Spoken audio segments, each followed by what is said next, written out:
freewheeling sort of thing. And I'm very, very excited to be here with someone I've been a fan of for not the longest time, but I've been a powerful fan in a short amount of time.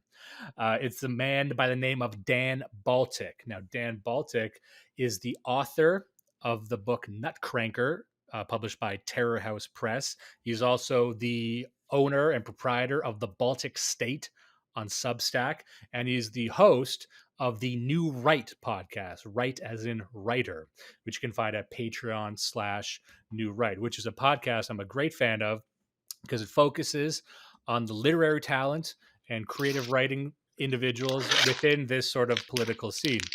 So if you're interested in fiction from our perspective, check out the New Right podcast. A lot of great interviews on there. Dan, thank you for taking the time to speak with me today. Absolutely. It is great to be here on Blood Satellite. I like you guys. You have a good banter. I know it's just you today, but we will have a good time regardless.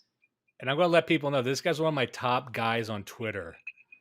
He's always posting. We got a very similar sense of humor, and that's equal parts appreciation and seething jealousy you're getting from me. Well, thank you. It's really, Twitter is something that I did not really realize I would like as much as I do. I got on mostly to promote Nutcrankr and promote New Right, and I just started like, oh, well, I could just post. I don't have to post to promote my pod. I can post other stuff too. And then I'm like, oh, this is actually a lot of fun. And now I do it all the time, and I'm beginning to worry that it's reshaping my brain to think in aphorisms or some such thing. What's funny is that you are very much aligned with me on how we treat Twitter, because there's a lot of people, especially in our scene, that treat Twitter very seriously. And and especially outside of our scene, Twitter is like the top platform. And just as an aside, what's interesting is I work in marketing.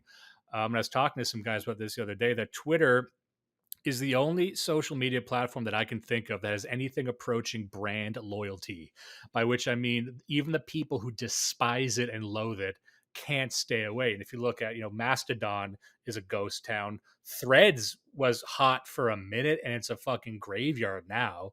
Like, it's people just keep coming back. And that is not a loyalty that is experienced by Meta, not even really Instagram, not really. And then, the opposite of this would be LinkedIn, where everyone's on it but no one's really on it. Yeah, but at the agreed. same time, you treat Twitter the same way I do, which is I don't really treat that seriously. To me, and maybe it's my age, I'm in my 30s, so maybe I come from a different sort of internet. Twitter was always a place just to fuck around on. Yeah. Twitter's place just to mess around, to be a reply guy, to say dumb shit and be retarded on purpose. And then every time I see you, you're nut posting like a damn fool, and I love it. Yeah, no, it just really lends itself, Nutcrankr, to all of these jokes.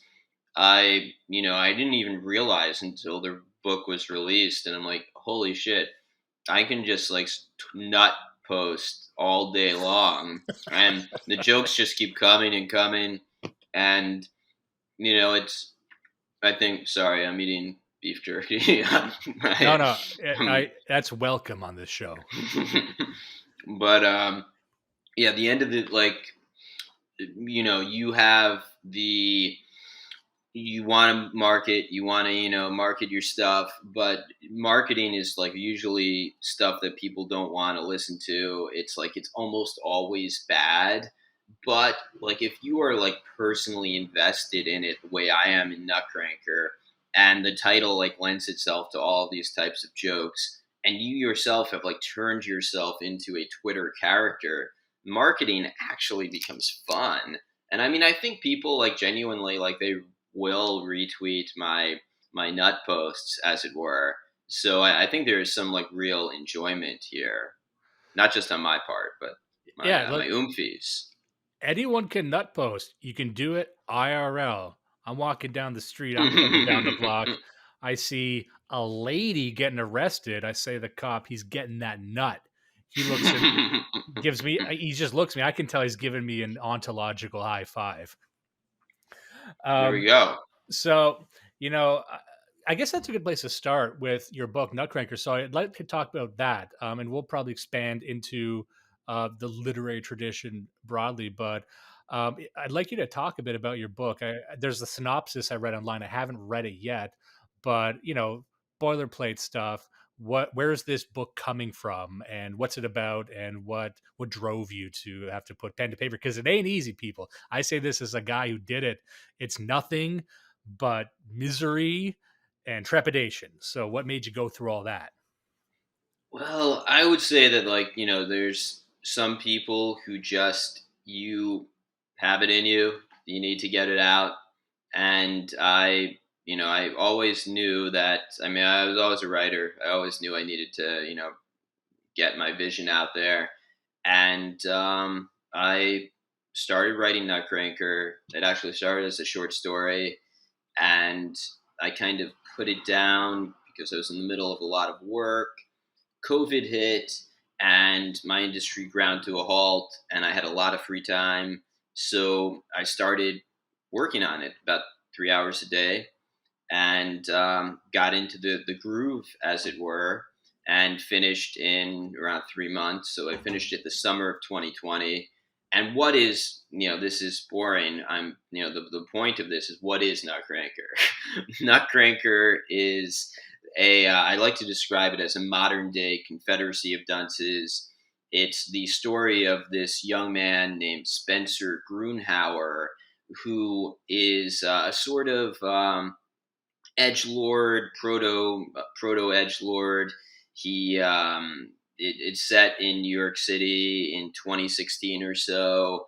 He is very much like, in, as I said, Confederacy of Dunces, an Ignatius J. Riley character, in that he's going through life rather. He's a right wing reactionary of sorts, but his philosophy is rather muddled. He at times seems like he might be a monarchist type or a Christian integralist. At other times, he seems more Bappian, like a vitalist. And in any case, he winds up fired from his job. He works at a nonprofit. They discover him writing his manifesto. They confront him on it, and he can't help but, like, champion the manifesto when confronted, and so he gets fired. And he's adrift, and he seizes upon as a project to uh, rehabilitate this young woke progressive woman that he meets off of a BDSM site. And he in his mind is kind of like, so his like overarching project is this kind of like treatise on the ills of modernity and the proposed solutions. And so he takes this courtship with this young woke Marxist type woman, and he integrates that in his mind into the project. So he justifies it to himself that this is how he should be spending his time. And so he starts a romance with her. He winds up going to the women's march. He wears a pussy hat. He thinks that he is subverting her into the ways of patriarchy. It is actually more he's not actually being subverted, but he is failing to subvert her. And as you can imagine, this is a relationship that does not stand the test of time. It blows apart. He spirals from there, and it's a kind of, you think it might go in a bit of an Elliot Rodger direction. Not quite. I don't want to ruin the ending, but that looks like where it's headed. And I'll just say that you might be surprised by the ending. That sounds like it's a sort of an amusing story, would you say? Because I know it's described as sort of like a surreal comedy. Would that be accurate? Yeah, yeah, I would say it's essentially, it's a satire.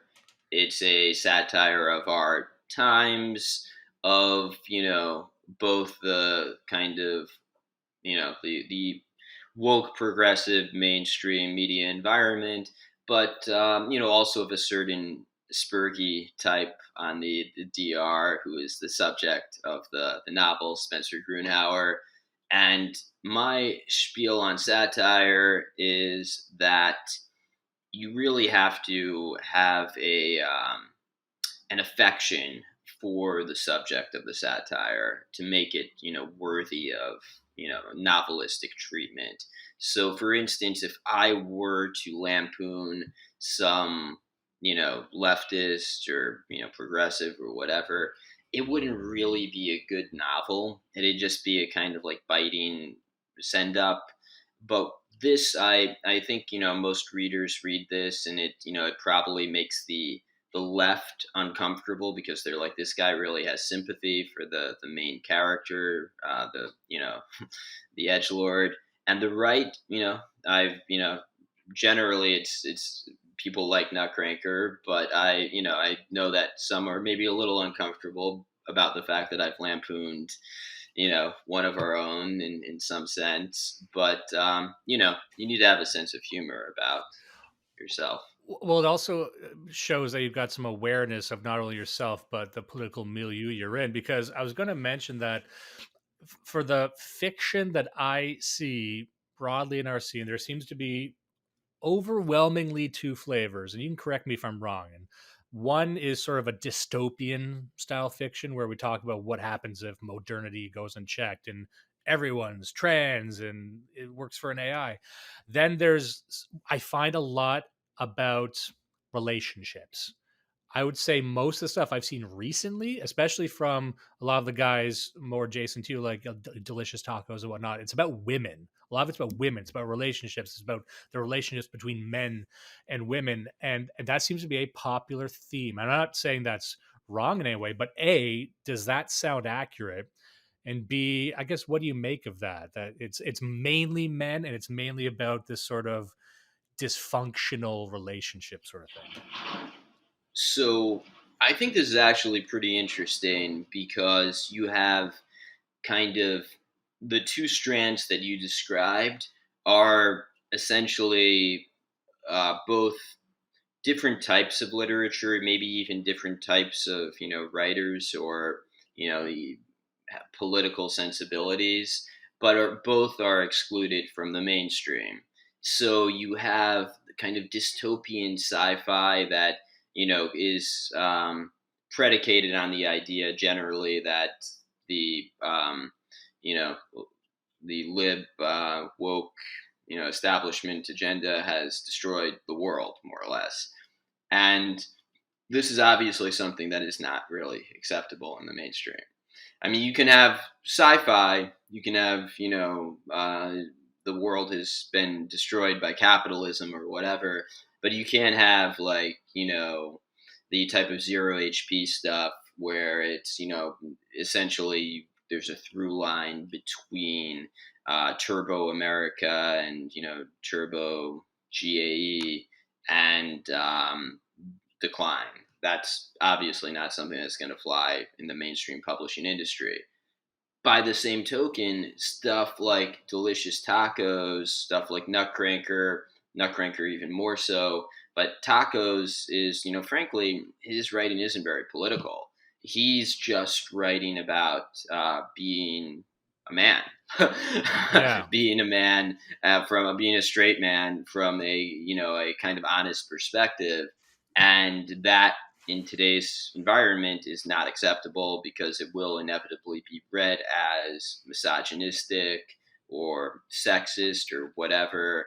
And I don't think that's true. I mean, I think actually, Tacos' writing probably suggests that and he himself would say that he loves women. And I think he probably does. And, it's just normal male sexuality has become coded as misogynistic. And so that too is not acceptable in this kind of NPR mainstream um, publishing industry. Yeah, and I think one of the precursors to that, and I'm probably dating myself here, but I remember Mike Moss, Harassment Architecture, dealt very similar themes. Like, really, that book is mainly Sure. about just like a guy lost in modernity, complaining about all these bitches he surrounded himself with, and various women and bartenders and baristas he wants to slaughter and whatnot. But I'm like, it's because it comes back to this idea. I was wondering that. I'd love to hear your take on this. It's a very interesting literary scene, and there seems to be two paths that it could go down, and maybe it can go down both. But one would be towards what we might call mainstream legitimacy, where we start let's write seriously, like the and try to appeal to the mainstream publishers and that audience, or we do what arguably a lot of the leftists did in the 90s and the anarchists did, which is like double down on the irreverence, try and craft an unapologetic style, try and exist apart from the mainstream, but also like generate your own thing and just kind of live apart. And when I look at a lot of our writing, some people would say, "Oh, it seems it's not polished. It's not. It's a bit of rough around the edges." To which I would say, "Well, that's good. You know, why? How many does it need two editors? Is Mm. it better if it's a first draft?" That's another thing. Like, going back to the Beat generation, like a William S. Burroughs. So I'm wondering, like, for the scene, because you've spoken to on the New Right podcast, you've spoken to quite a few individuals. I know you spoke to Lomez, an individual that I've spoken to and I'm friendly with, talking about rewilding, talking about kind of Yeah. creating this upspring. That's not a real word anyway, but you know what I mean. And I'm like, Yeah. how much should we be our own thing, and how much should we try and pursue legitimacy? I suppose, and that's a very large question and then a meandering one. But I'm wondering if you have any thoughts. Well, I think to the extent that legitimacy would involve cucking on questions of authenticity, questions of like if Delicious Tacos had to be like, oh, you can't say I want to you know splooge in her tight little Asian pussy. Go Like on. that. That I assume that's okay. I saw you're on Odyssey, so Oh yeah, yeah. No, you can get way worse than that. so like I mean, if that is what like legitimacy is, then like yeah, you can't cuck on that. I mean, I think that there is something to be said for further cultivation of for in some instances of quality, and um it's not unreasonable that or it's very understandable that this situation has occurred because the right has not really participated in art or literature meaningfully for a long time. We've been really checked out.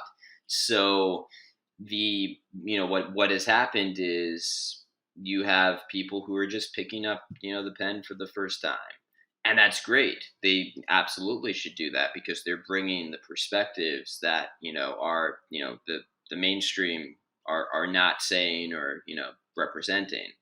That being said, I mean, I do think that there it's not a matter of conferring extra legitimacy.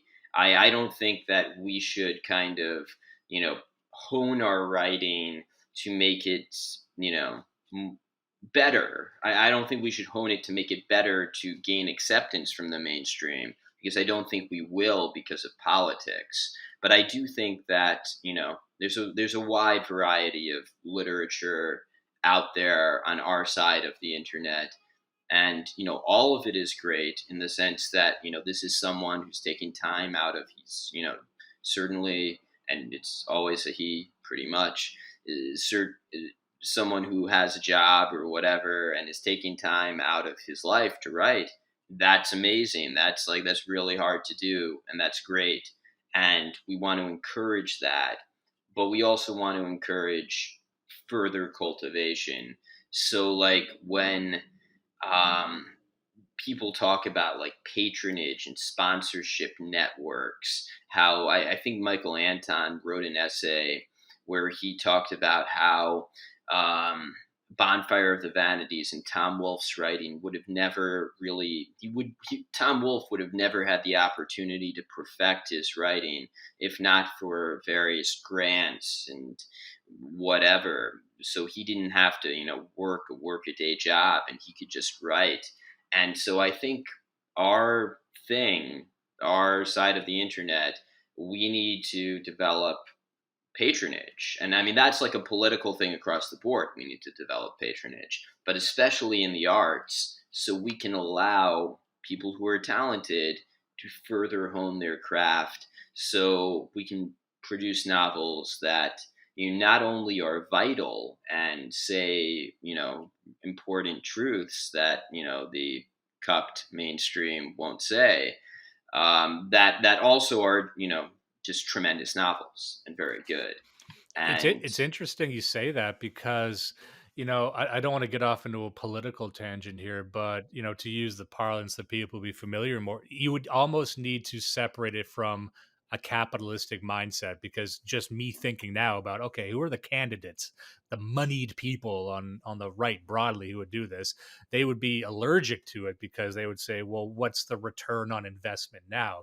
And you need a way longer time horizon for something yeah, like this. So you would almost need to reframe it as extreme venture capital, like get in early on this really interesting mind, and maybe in 15 years, which yeah, which for venture capital isn't that bad really to see a return on investment. So like maybe there's a way to phrase it where it's like the only way, again, I think you need to really work that into the right, because it's that comes naturally to a lot of people on the left broadly, but on our side there's still a hostility to that sort of thing. Maybe not in our specific niche, but I'm agreeing with what you're saying. I'm trying to figure out yeah. ways to do it.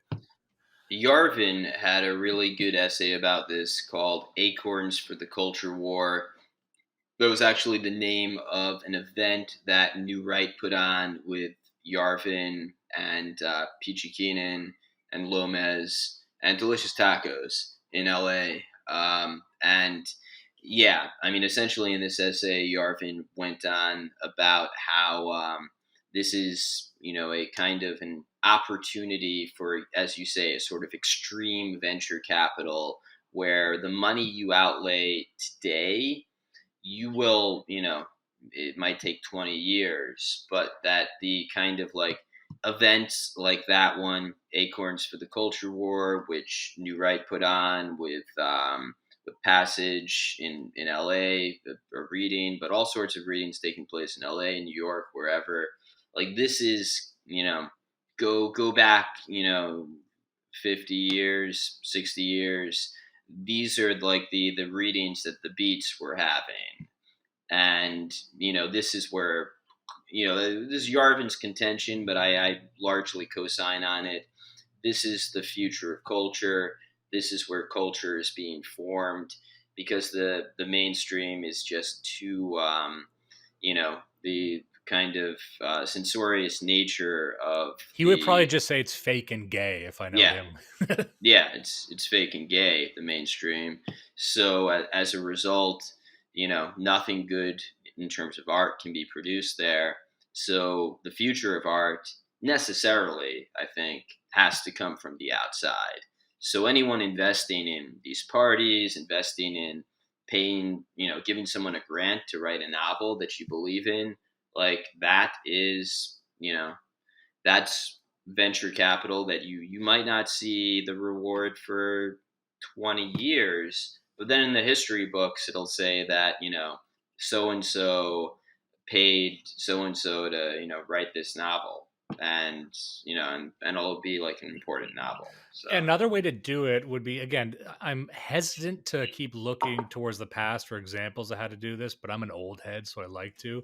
You would think that if you do this patronage setup with enough people, you could develop enough authors to then create your own literary magazine of voices that you have curated yourself. Like there are ways. I'm trying to think of ways, for lack of a better term, to monetize it in the long term, and not have ownership, but like you, like the acorn analogy, you are creating a self-contained scene. It's not one acorn for an entire scene. You're setting up like 20 other ones, and each patron kind of gets their own. And Absolutely. yeah, I was going to say something that as you were saying that, this is something I'd thought about before, which is, and I'll start with the question. I'll say what I'm going to say, then I'll ask you the question. The question is, how did you get into Nutcrankr, in the sense that, was this your first book? Have you always been a writer? Have you always wanted to be an author? And the reason I ask is because I noticed, because I was writing short stories for a long, long, long time, and I've been published, had short stories under different names published in Mm. different places. And I found that there's a lot of people in writing who just want to be an author, which is its own thing. It's like you don't really care what you write, but you want to be an author. And that's how you get in this Yeah. position where you're just kind of churning out garbage every year. And you can say to your friends and family, I make a living being an author, but it's derivative sci-fi or it's just romance novels. You just crank those out. Yeah. And yeah, you can make a living, and that's the prestige one gets, but is it really substantive? On the other hand, I'm more interested in people who are never writers but are learning how to write, because I think you'll find more interesting and radical minds that way, rather than trying to convince someone who wants to be an author to write something interesting.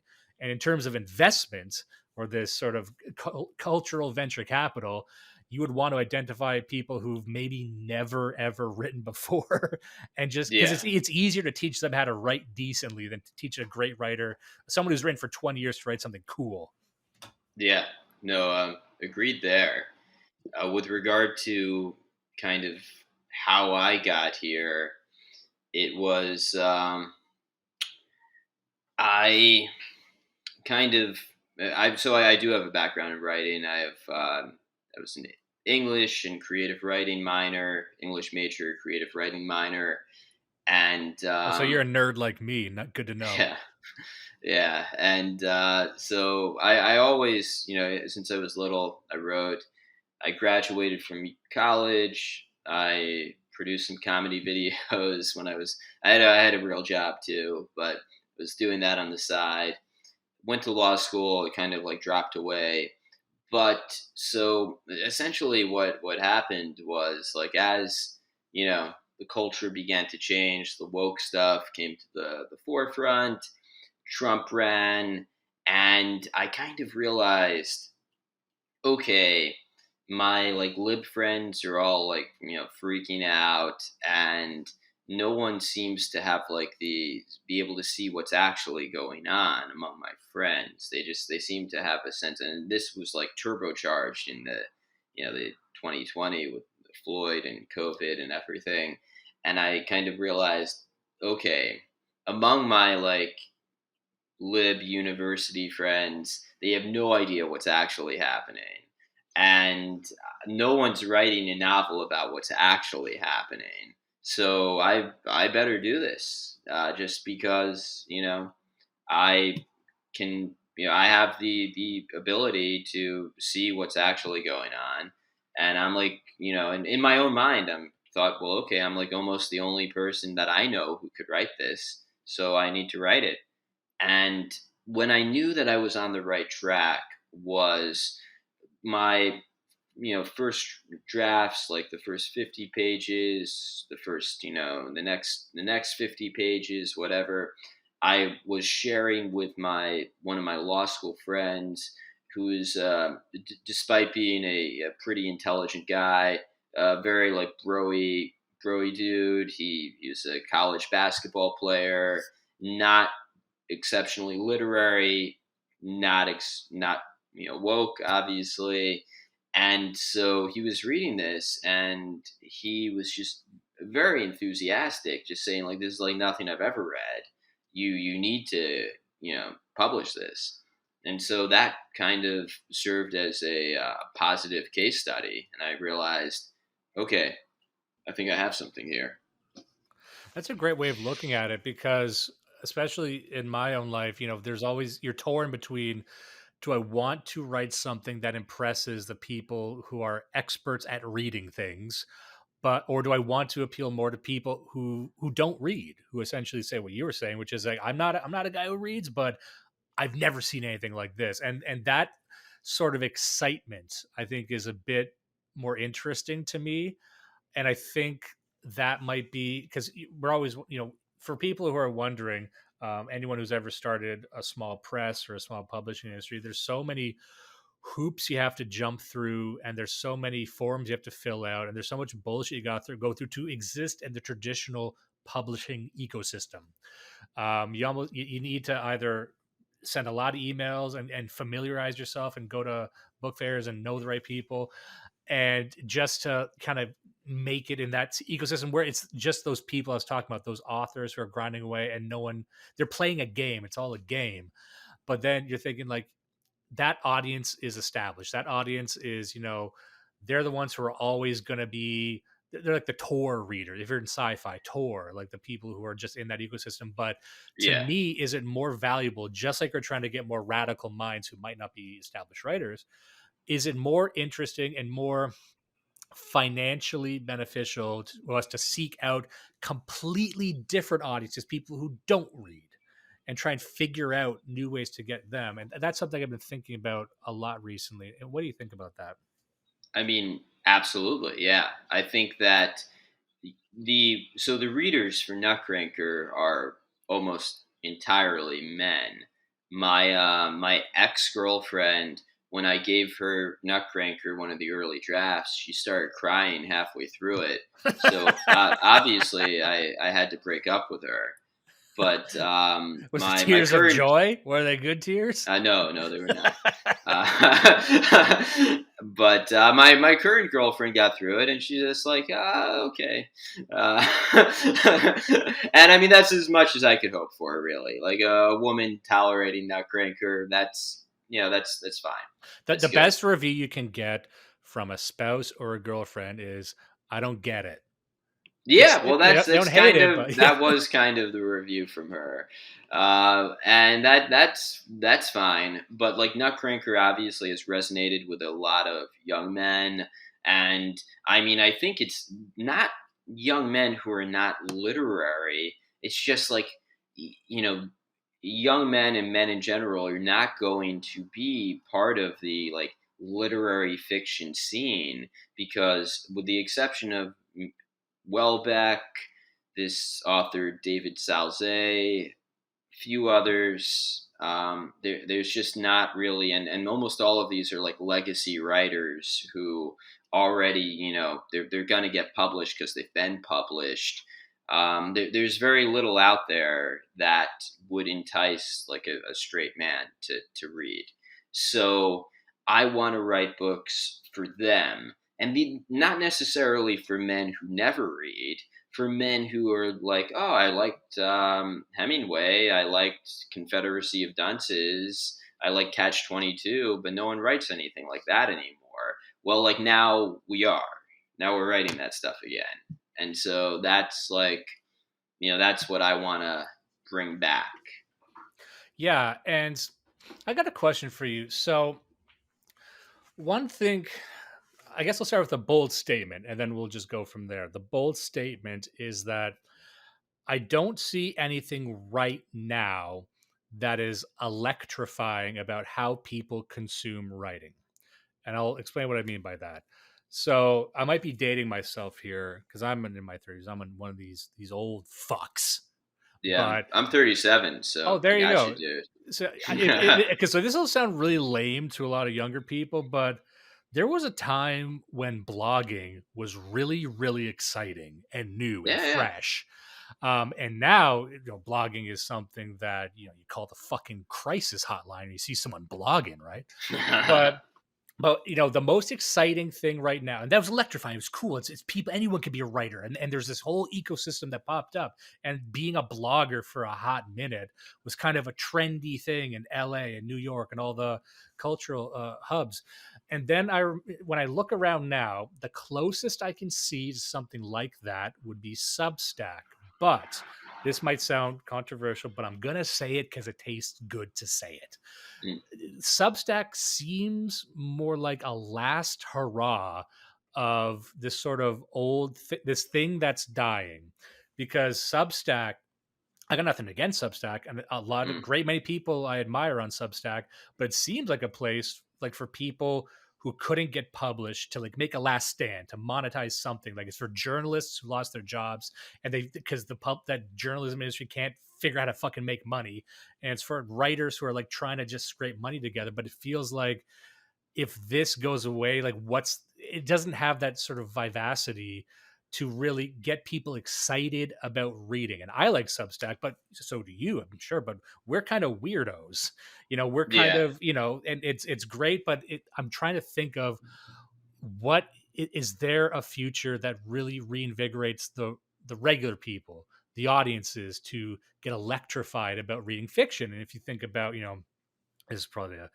a reductive example, but you think of like Dickens, and they used to put short stories in the newspapers and things like that. I'm like, yeah, Yeah. but that was seeking out that was a new format for being where people are and getting them interested in what, in your mind, as someone who's, in my opinion, an expert on the scene, do you see any spaces or anything that really kind of excites you, or something that off the top of your head can really get people involved like that, like people outside of our scene?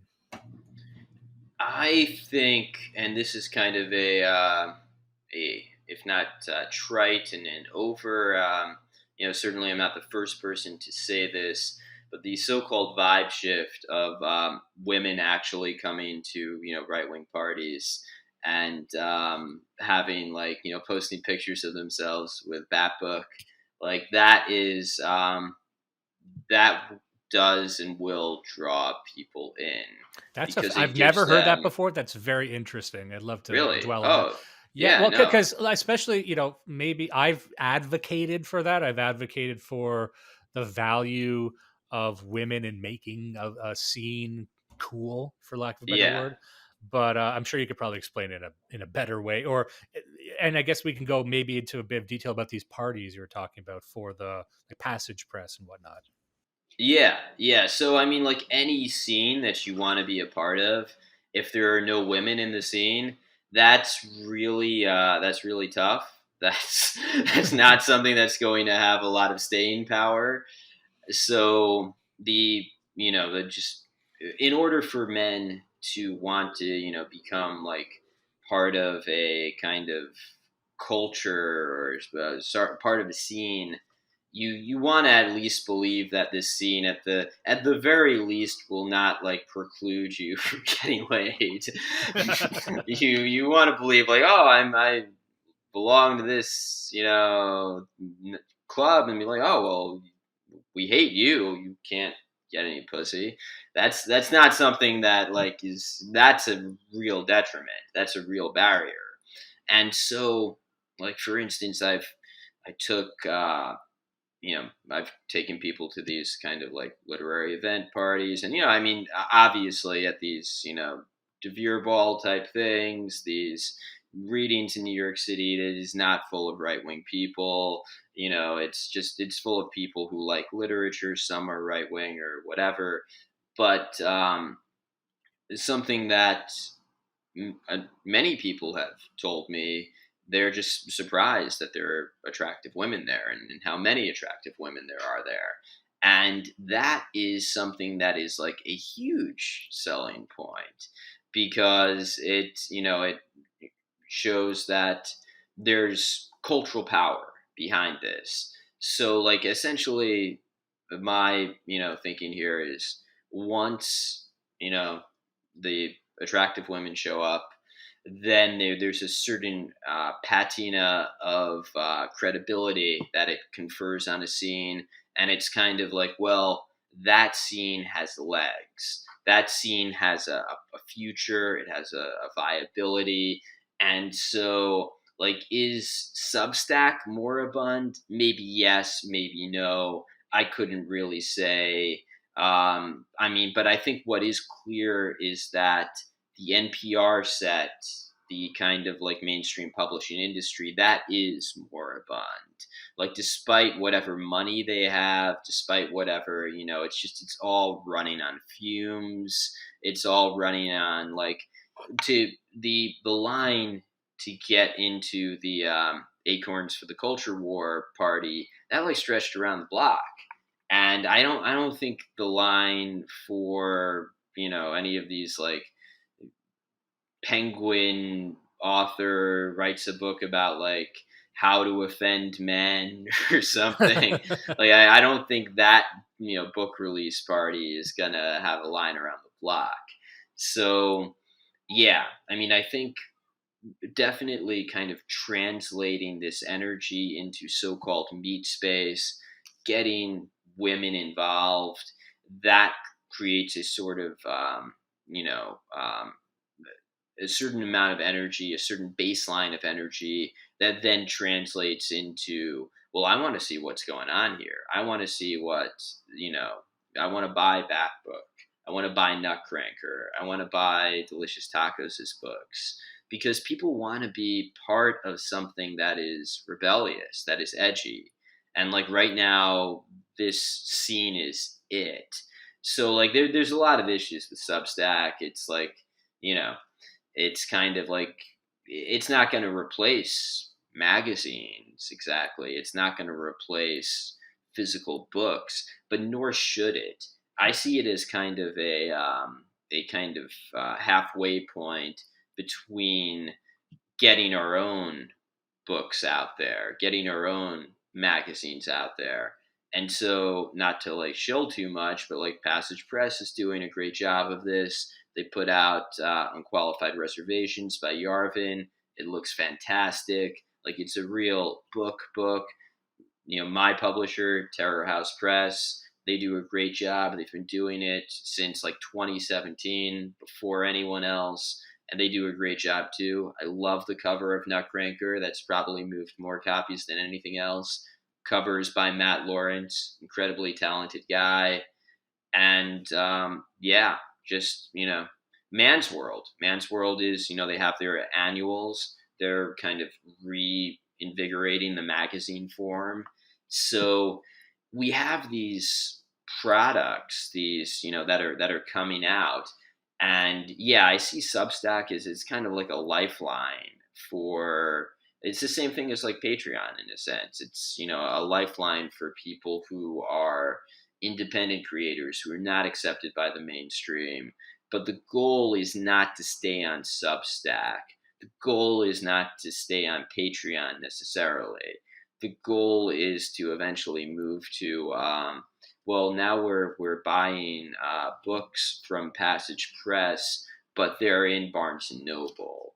Now we're buying, we're downloading episodes of New Right, but where, well, fuck, I guess Patreon is still like a good, I don't know how the podcast scene is gonna shake out, but That's that's something that's that we're enough. we're kind of working on in a sense as well. The podcasting. Sorry, I really like what you were saying there, and it seems to kind of verifies this thing that I've been saying for a while now, and maybe I take it a bit too far, but I'll say it anyway. Which is, I think I'm more interested in ways for us to decouple completely from the digital space. And there's a couple of reasons why that. I'll try not to go on too much of a tangent here, but like I said, I work in marketing, and my entire career, I've spent over a decade in marketing. And when I got into it, everything was about digital marketing and telling everyone to get out of traditional marketing. And I was sort of this lone voice for a long time saying that I don't think you should, just like, because everyone's saying everything's going to be on Facebook in the future, everything's going to be on Twitter in the future. And, there's many clients that I worked with that we needed to use billboards. We needed radio ads were the best thing, especially if you're going after boomers. Newspaper ads still have value. But, there's this idea that everything needs to be digital. And I've always had one foot out of that world, seeing the value in having a presence in what we could call meat space. And like when you start a little publishing company, because I started one of these outfits when I was in my early 20s, selling a self-published book, and I did it. I hit the bricks. I was at book fairs. I was going to bookstores. I was ringing them up, getting my book on shelves. And I haven't been doing that recently, but I think I'm going to start. Furthermore, I'm finding the digital space is increasingly hostile to people like us. And it seems to me to be a matter of time. On one hand, there's deplatforming. On another hand, we discussed this on the show a while ago. It might be a conspiratorial thing, but heaven banning. But like most conspiracies, the question isn't is it happening now? It's why wouldn't it happen? And heaven banning is basically using various algorithms convincing people, for example like us, that they're still on the platform but they're only dealing with bots, and the bots are of such a level of sophistication that you can't tell the real people. So you kind of sequester dissident and radical minds in sort of this padded room of fake upvotes, which is something that people found on Twitter. Elon Musk takes over and like all their followers turn out to be bots, so it is possible. But there seemed to be a future I can envision where the digital space becomes not just hostile, but you will need confirmation that whoever you're talking to is a real person. And the only way to do that, both politically and creatively, would be to meet people in real life, have real networks in the real world. And when I hear you talk about the success you're seeing with these parties, with these events, with these readings, with all that, that to me is more exciting than finding a new marketplace to sell the book. And maybe I'm too out there with my thinking, but my mind starts thinking like, fuck, can we just replace Amazon with that? Like, fuck having books on Amazon, period. Is there just a way to hypercharge these experiential events and just be like musicians? Every musician knows they make all their money on tour. Is that the future for us? Is it tripling down on meat space and using the digital world as almost just a form of advertising and not really a revenue stream per se? I think That's for kind of a long writers, thing, but yeah. yeah, I think for writers, it's going to be some combination because, like, as much as you want to like sell books at an event, books are heavy.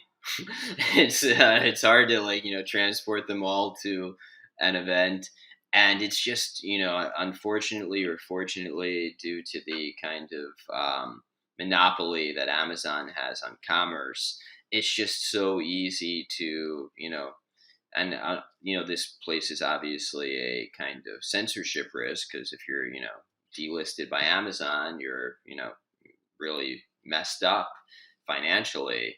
But it's just so easy to like. For instance, I have a reviewer that I'm going to send a copy of Nutcrankr. I have a ton of Nutcrankers in my apartment. My apartment is full of Nutcrankers, but to get to the post office and send this, it's gonna the post office is like a mile walk, and even in New York City it's a mile walk. I have to get there, I have to wait online, I have other stuff to do. I'm a lawyer, so it's easier for me to go on Amazon and just send him this for like 12 bucks. So like Amazon and the online marketplace, that will, I think, that's commerce today. Unfortunately, that's here to stay. But I think the vitality that these live events bring, like the whole reason why people will buy it online, is because of the buzz created by this real life stuff. That's my sense. No, I agree completely, and I don't have too much experience with these sorts of readings and whatnot. That's why I find it so interesting right now. And maybe I guess you would need to be in or near a cultural center, an urban center like New York, like LA. The only two places I could think of in Canada where you could do something similar would be Toronto, Vancouver, and Montreal. Actually, would probably be.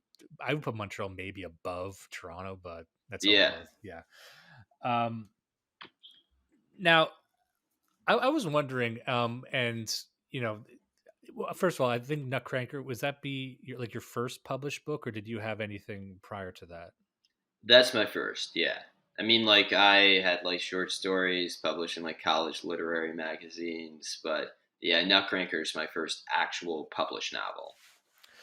I'm wondering, based on your time in the scene, I know you're like me, where you see writing a book as the thing you should be doing, and I've got a great appreciation and affection for the novel. But a friend of mine, I'm sure you're aware of him, Dave Martell. Sure, He yeah. runs Biz Archives, and he's a big advocate. I agree with him that the novel is dead. I think you were talking to maybe Lomez or someone else, but like the death of the novel. They've been saying the novel is dead forever. and he's a great advocate of the short story. I'm wondering what your thoughts on that are. Going forward, do you see the novel as staying around? It's something people are always going to be interested in, or do you think that I suppose fiction taking a different sort of form? I don't really think the novel is dead.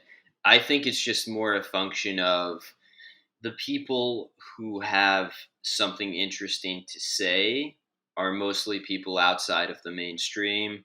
The people outside of the mainstream are not doing this for a living. They have other jobs. So writing a novel is it's a big ask. It takes a lot of energy. So, frankly, until we have a sort of like donor class that creates MFA programs for based people, we're just not going to have that many novels. That being said, I don't think it's dead because, like, I enjoy short stories, but there are certain obvious advantages to a novel. You spend more time with the character. You get to explore greater emotional depth with the character. So, yeah, no, I don't think it's dead. I think the issue is just that we need, um, you know, certain circumstances that are not, really present right now to have a class of like good novels coming out. And, hopefully they will be soon. And I am, like, for instance, I wrote Nutcrankr, and people are enjoying it. It's a novel. I I want to. I'm writing Nutcrankr too. It's tough because I wrote Nutcrankr during an economic downturn. I had a lot of free time, and I just don't have that free time right now. I mean, I could just kind of say like, "Oh yeah, I don't need this money. I can, I'm essentially in in practice for myself, so as a lawyer, so I could just say no to money, and I could just be like, oh yeah, this is the 4 hours a day I'm not making money, and I'm gonna have a much lower income this year. I'm gonna write another novel, but that's just it's a tough thing to take on, and so it's hard going. But I think there's a long-winded way of saying that I think the novel is not dead. I think present circumstances make it difficult for people to write novels. That is true, and I suppose that's where you would need something like a patronage network. And I think a lot of people in our scene are in the same boat. I know I am as well. Like I was getting kind of greedy. I was working a full time job at the time, and I was just writing and editing while I was at work. And Yeah, just yeah, I was in a position where no one was. I was sort of like a middle management level. No one was look over my shoulder, and I work in marketing, so it's a creative industry. I could bullshit my way into how this is related to work because yeah, yeah. they don't know what the fuck I'm writing. I could be writing an article. Um, I'm really interested in the patronage network idea though, like Absolutely. because I suppose that's what Patreon was supposed to be, and if Patreon is because the idea of crowdfunding was a very popular idea in the 2010s, that the wisdom of the crowd will act as some sort of invisible hand and allocate money, but it seemed money was allocated to the wrong sorts of people, and I really do think you just need one moneyed individual to do it. Like I don't think Yeah. people are impressed by even the idea of crowdfunding anymore. My take on that is that crowdfunding is, it can potentially work very well, but it works very well in very limited circumstances. So, for instance, like Red Scare, those girls are making a lot of money, but frankly, they are good. I like Red Scare, but they're making money because they're right wing girls, Yeah. and that yeah, that's not replicable for everyone. Now you have like another example, like the good old boys. They're not doing nearly as well, but they are making okay money crowdfunding and such. Like they're on Patreon, but those guys are busting their asses. They're on Patreon, they're on Twitch, they're on, I don't know, they're doing other stuff too. They're like, squeezing every penny out of the rock there, and good for them. They're, they're great. It's one of my favorite pods. I'm a subscriber. I'm a patron. But what we're talking about here is patronage for something that is not like an immediate, like, oh well, I give you $5 a month and I get access to your pods. It's more, you give me $100,000 and I write a novel. That's a very different situation. So what you need there is, you need, you know, I mean, look, Peter Thiel did it for tech guys with his like, don't go to college, I'll give you 100 grand. Yeah, why doesn't Teal do it for artists too? And I mean, I know there's the whole thing about Teal bucks, but it seems that, and I certainly do not underrate, to whatever extent he has supported or funded this scene. But I'm just saying that a scholarship program for outsider writers, that could prove just as valuable as a scholarship program for outsider tech bros. Yeah, I wonder if there's opportunities to look for investment capital outside of North America. And that sounds like it would be inviting trouble, but there might be an angle to that we haven't really looked at, because I know a lot of people have said we need a Peter Thiel for X or Y or whatever it might be. I'm like, they got to be out there. And I was just thinking of one of the barriers to this, and I don't want to paint with too broad of a brush here for my fellow scenesters, but I find that a lot of our colleagues are they're still not really sold on the value of culture itself. Now, we might all complain about this thing called woke culture. We'll complain about modernity. We'll complain about, there's a lot of culture we complain about, and we will make sort of broad gestures to the value of tradition and the value of culture. There doesn't seem to be any interest in where the rubber meets the road, where, like how does culture generate? Because it isn't just, the dissident right broadly is very anti-populist, except when it comes to culture, and then it just believes culture is populist. It just generates from nowhere, and there are no influencers, there are no tastemakers, there is no capital that needs to be applied there. It's just, in the absence of woke, we just make stuff and it sorts itself out. So I'm not talking about you guys over there specifically, but in other places, the idea of something like this would still strike them as kind of alien, kind of strange. But maybe now more than ever, I think there's people ready to accept that, like, you need investment, and we need to find out where the money is coming from, and find out where the money is and go get it, because it's not going to just fall in your lap, and it's certainly not going to fall in your lap if you're doing something good. That's not how it works. Like, you need to advocate for yourself. You need to get eyeballs on the scene and kind of let people, I guess, communicate. Like, if you got $1 million today, or I got $1 million, what would that benefit that individual in 10 years? Like, where are we going? Where do we think we're going? Do we have a plan? Do we actually Yeah, want to make a stamp on this culture? These are sort of just shotgun questions, but I think it's interesting things that people should ask themselves, because one thing that we talk about on the show, and I talk about quite a bit just in everyday conversation, it's that we don't really know what to do when we win. We don't really have a game plan if we get everything that we want, and that's one thing I worry about with this scene. yeah, That let's say we get everything we want, and it does become attractive and vivacious and cool. Is there, like, it will become the target of the people we're against, and they'll try and find a way to vampire it. So, like, if everything goes right and it does become the next hottest thing that is to be emulated, are we even ready for that? Are we ready to get $1 million check, I suppose, is the simple question.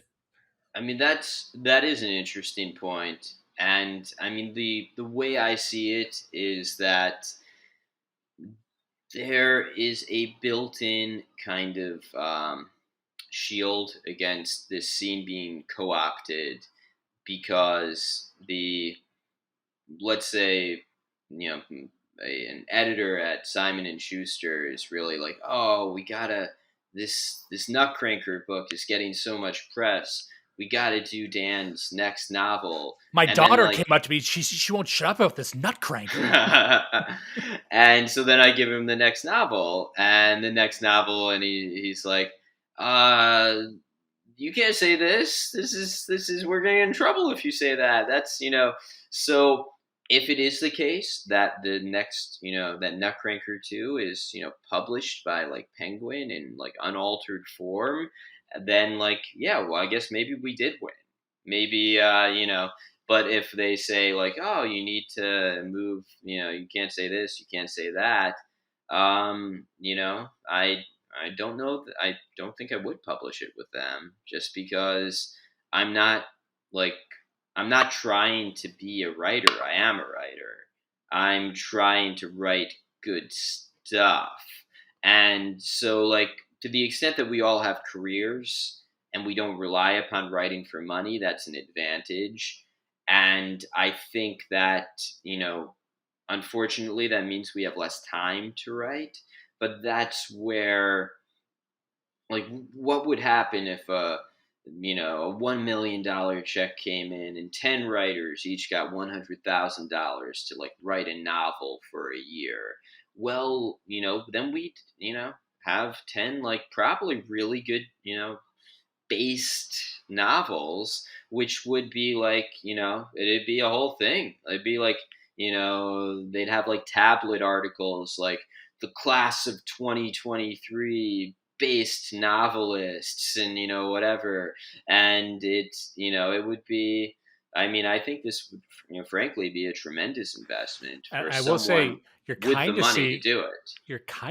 that with Bronze Age Pervert right now, just in the past few weeks, where like the mainstream got a hold of this book, and you're seeing articles written in places you wouldn't see them written before about, hey, there's people talking about this Bronze Age mindset thing, and like I remember Yeah. charting that because I'm like, oh, the Red Scare girls are into this, yeah, and kind of watch it happen for a book that came out a while ago. Like that's why it was such a interesting little Yeah. window of like it started getting famous not when it launched, but like right now, like it's its own momentum, and then you could almost use that as a case study for how something like this could go. But then yeah, they're kind of latching onto it, and you start to worry, like watch how the narrative around that evolves. Like, is this being adopted by people who might want to destroy it or pollute it? There's all kinds of. I'm just interested in that. I Confusion. mean, absolutely. Like in this case, I am when I say like the class of 2023 based novels, I'm thinking of something that is a largely positive article, a largely like kind of like, oh, look at these, and I think that is kind of like what would be written about, like if you gave 10 Dan Baltics 100 grand each, and not just me. Obviously, there's tacos, many other writers out there who deserve it. Frankly, my co-host Matt Pegas, he deserves it. Many others, and yeah, that is what I think you would see. I would hope, because we have not become kind of the political lightning rods that BAP is. But that being said, this recent kind of like spate of articles about BAP, they are like obviously rather negative. I mean, like all publicity is good publicity, and certainly like having like Politico and like the Atlantic excoriate you, that's good if you're based, because you don't frankly like you don't want to be loved by the Atlantic. But like yeah, I mean this is not, I wouldn't take the Atlantic's recent article about BAP to be indicative of their like, we should maybe there's something to this fascism thing. Yeah. No, that's a good point. And yeah, I'm very interested. I know this would be something I would love to ask Curtis Yarvin sometime, because he seems to be a guy who's acutely aware of punk rock. He like kind of gives off sort of a punk rock appreciator vibe.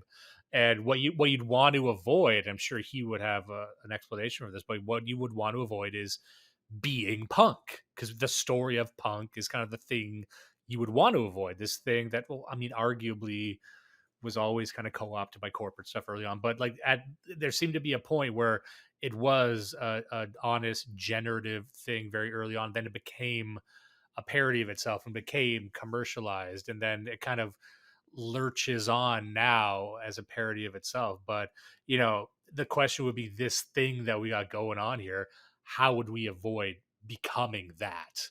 And I'm sure that there's been people who've thought about this, but that was just what came to my mind. Yeah. Yeah. I mean, I think, obviously there's always the potential for co-opting. There's the potential for, our kind of, the more kind of like vital voices being seduced to kind of write things that are more palatable to the mainstream, and that is like an issue. But frankly, as I mentioned before, I think we have a kind of built-in defense against that, which is many of these writers I know are people with jobs. So it's not like, oh, my sale of Nutcrankers over the past year has principally benefited Matt Forney, and not even that much. So I'm not, I love that people are reading my novel, but that's not how I pay my bills in the slightest.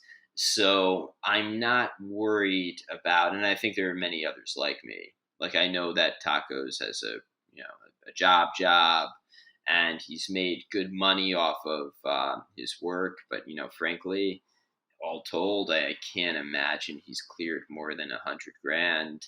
And I mean, that's okay, but it's, if you're even, reasonably successful, that's a, 1 year salary.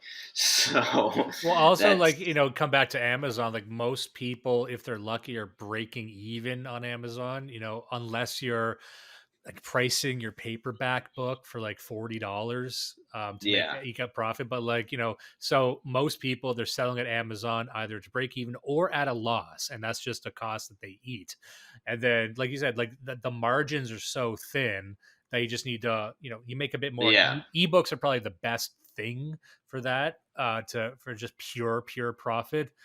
But like, it ain't easy to make a dollar. It's like, I've read this fucking wild statistic that it was something about it was fuck, what was it? It was like a book award. I think it was like the Nobel Prize for literature, actually. Yeah.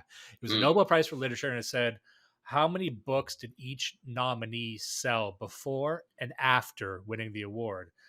And these books, like, before they were nominated or won, whatever, they would sell like 150, between 30 and 150 copies of these books. And then afterwards, like the biggest award you can imagine, history books, they might get to like 1,000 copies. So like, yeah, when you think, like, there's legacy books that are always going to sell. You're always going to have Lord of the Rings. You're always going to have, Tor, the publisher I mentioned before, is like a mm, legacy sci-fi brand that keep the lights on with like 5 copies that just keeps crazy selling year over year, and they take a loss on fucking everything else. yeah, yeah, It's like, it is like venture capital. Like, you're losing money on 90% of this and hoping you get one that really works. But it's fucking vicious. And if you're a small publisher, it's really difficult to make those numbers work, yeah, unless you're, and this is why like Antelope Hill and Imperium Press are smart. Like, they go for like established titles that they can get the rights to, so you can kind of get some reliable income that way. And Bizarre Archives, when they're like going after old pulp stuff, like, well, that's something. But to break a new writer is fucking vicious, man. yeah, absolutely.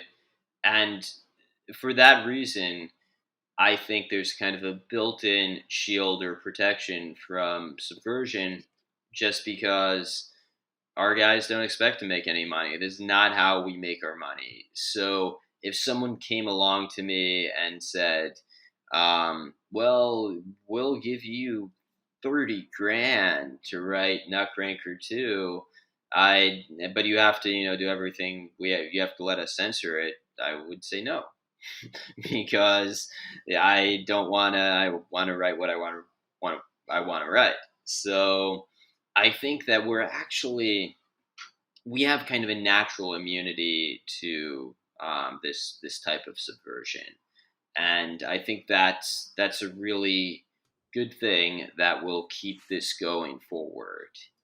And I know you got to get going soon, but I think this would be an interesting place to end with. It's something I'd considered before because, like I said, I'm working marketing and I like it. I genuinely like it. I assume you, being a lawyer, you genuinely like the trade that you ply.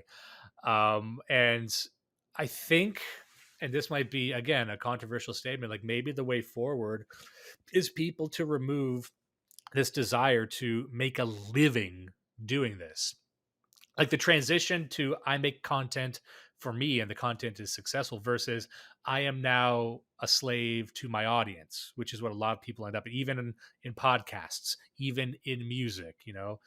I'm always reminded of a man I'm have very much appreciation for, Stefan Molyneux, but him pleading with his audience like, I've made these documentaries. What do you want me to make? Tell me what you want me to make. Like he's reliant on this pool for his income, and so he's got to do what they say.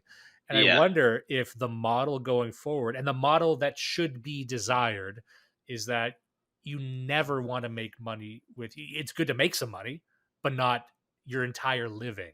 Like just have that as icing on the gravy. And maybe that's something we should always keep, because maybe upon relinquishing that freedom and that sovereignty, you're destined to lose whatever made the scene vivacious. I don't know why I'm using that word so much this podcast. I sound like a fucking retard, I think. yeah, no, we get some spicy marks and love a vivacious time. But But yeah, what do you think about that? What do you think about, like, if you were like, I suppose you've already said what you say, but what do you think of that? Would you recommend that to others? Like, remove the dream of doing this sort of creative work as your exclusive financial yeah, revenue I mean, stream. I think that's the best model for an artist. An artist should not be reliant upon his art for his income, just because then you become a slave to your audience, you become a slave to your patrons. What the ideal, in my opinion, is to have an independent means of supporting yourself, but also access to a patron network, so you can afford to write, frankly. You can afford to take, like, I don't expect my writing to, support me, but it is a tall order to, say, like, oh, yeah, I'm gonna, take a hit on, 40 grand this year so I could, write in the mornings. That's just like, and that's frankly something that I am able to do as a small business owner that other people would not be able to do. Like they don't, like, I could take the mornings off if I want. I could write, I could fire some clients. A lot of, people are, have more, their wages. They don't have any control over their schedule. So it's, you want a culture in the arts where you don't depend upon your art to support yourself, but you do have access to patrons who make it facilitate your producing art. And I think that's the kind of best relationship, because what you have when you're kind of writing for, big entertainment companies, you're writing to fulfill an audience's need, you're writing for your paycheck, so you're a slave to that. And what you have when you are just, writing but no one is giving you any money, you are free but you have no time to do it. So essentially what we need from our guys It's really not that hard. You just like a little money to help guys, you know, get it done, and make it possible for them to say, I'm going to take the morning off. I'm going to maybe even take this year off to write. And, that's like they have that on the left. They have like MacArthur Genius Grants. They have all this type of stuff that, are like, oh, you can write, you can do what you want, and, hopefully you produce something good. We just need to build up that infrastructure. And part of building up that infrastructure is creating the incentive for the on-side guys who have money, and there are some of them out there, not, more than you would think, and, convince them that, if you write this check to some, no-name artist, well, that won't be, just something that goes into the ether and never becomes anything. That's something that he'll be reading at this party in New York City or Los Angeles, and you'll get to go to the party and you'll meet hot girls. And one thing I would communicate to those patrons out there would be that the one thing that I think works in our favor, because some people will criticize our side of things for there's too many websites, there's too many, outlets that we're starting. And I think that, and I get called a bit of a romantic for saying this, but I think this thing called the Dissident Right has probably the best filtration system for talent that I've seen, in the sense that Yeah, it's so conflicted and it's so contentious, and like the people who can write kind of filter to the top because there's so many outlets, but there's so much criticism and there's so much, what I mean? Like, as opposed yeah, to, you're not plucking a stranger. If you come to the Dissident Right, you will find people with more developed portfolios and more relationships and more experience, and you'll run less of a risk, despite what people might think. You'll run less of a risk of finding just a lazy psycho, because the lazy yeah, psychos get washed right the fuck out fast. And that's just my experience in being the side. absolutely. But like, there's a lot of hacks. There's not a lot of hacks that I see on this side, and I think that Yeah, can work from an investor mindset. That would be attractive. I know you got to get going now, so I'm going to let you go, but I'm going to remind people where to find you. Find Dan Baltic on Twitter at Dan Baltic, the Baltic State, danbaltic.substack.com. Actually, on Twitter, it's Baltic_Dan. And please do me a favor and listen to the New Right podcast. It's available on Patreon, patreon.com/New Right, right with a W. And check out Nutcrankr from Terror House Press. You can find that wherever books are sold. I just looked it up before the show, and I could find it pretty much anywhere. So check that out if you like what you heard today. And Dan, thank you so much for taking the time. thank you for having me on, dude. It's been great. Yeah, I'll talk to you soon. Do not let the rapists win. Listen and love Blood Satellite.